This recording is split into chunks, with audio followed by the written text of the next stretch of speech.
La Corte Suprema avaló la autonomía de la ciudad para decidir en materia de clases presenciales. No coincido con muchos de los análisis que se hicieron de uno y otro lado de la grieta. De hecho, soy bastante crítico de las decisiones de la Corte. Pero no coincido, por ejemplo, en que resolvió en materia de salud. La Corte se basó en tres cuestiones fundamentales para tomar la decisión que tomó. Por un lado, en lo que tiene que ver con la autonomía, fue consecuente con otros fallos anteriores. Vale recordar los casos Corrales o Mármol, en los cuales la Corte decidió que los tribunales, los juzgados que conocemos como juzgados nacionales, que están situados en la ciudad de Buenos Aires, no son juzgados federales, sino que deben ser juzgados de la ciudad de Buenos Aires. ¿Sí? También, en este sentido, en algún momento, en una ejecución que hizo la ciudad de Buenos Aires contra la provincia de Córdoba, le reconoció la jerarquía constitucional equivalente a la de una provincia y entonces consideró que le correspondía, de acuerdo a lo que dispone la Constitución, la competencia originaria a la Corte. Entonces, nos sorprende que haya atendido este caso como competencia originaria y nos sorprende que sostenga una vez más la autonomía de la ciudad.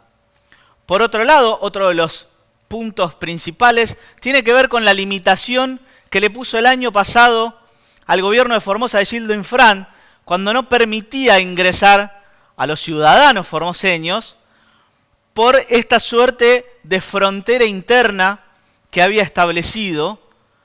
Entonces, marcó claramente que cuando haya restricciones a derechos amparados constitucionalmente, eso tiene que tener un tiempo limitado. Y también marcó que la renovación de decretos significaba que fuera por tiempo indeterminado, porque en definitiva uno no sabe cuándo concluye.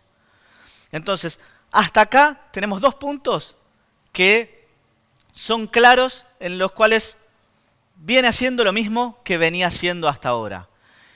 Y por último, en lo que tiene que ver con que si resolvió sobre el decreto 241, sobre el 287, también podemos remarcar que en el caso Fall dispuso que aun cuando no llegue a resolver la cuestión actual, ¿sí? En este caso había sido una chica que había sido violada, era menor de edad, estaba clarísimo que debía ser un aborto no punible, y la Corte lo que dijo es, bueno, hasta que llegó el caso a la Corte, no se puede resolver este puntual, pero podemos sentar un criterio general, y a partir de ahí, que todo lo demás se resuelva en consecuencia. Bueno, lo mismo sucede acá, y de hecho hasta remarcó que si se sancionara una ley por el Congreso que dijera prácticamente lo mismo que los decretos, probablemente corra la misma suerte, porque lo que de alguna manera propuso la Corte fue que la ley tiene que establecer un criterio general de actuación en función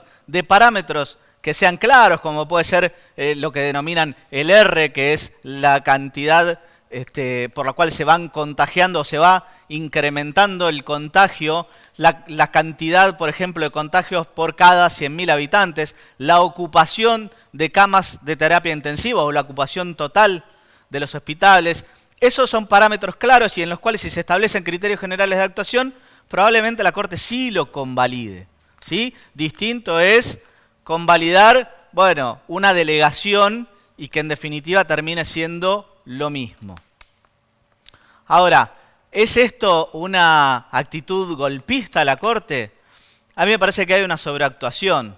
De hecho, si lo pensamos, a veces falla, si se quiere, en favor de algunos, a veces falla en favor de otros.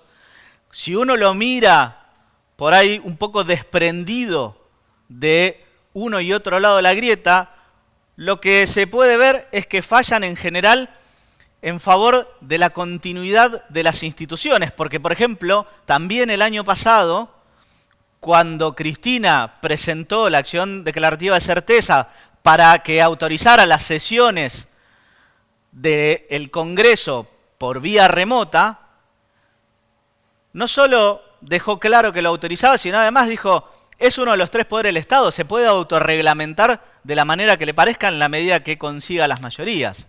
Entonces, la Corte resuelve en función de instituciones y no en función de coyunturas. Me parece que eso es lo más importante. Pero también tenemos que remarcar que todo esto se da porque hay cuestiones que no se están discutiendo.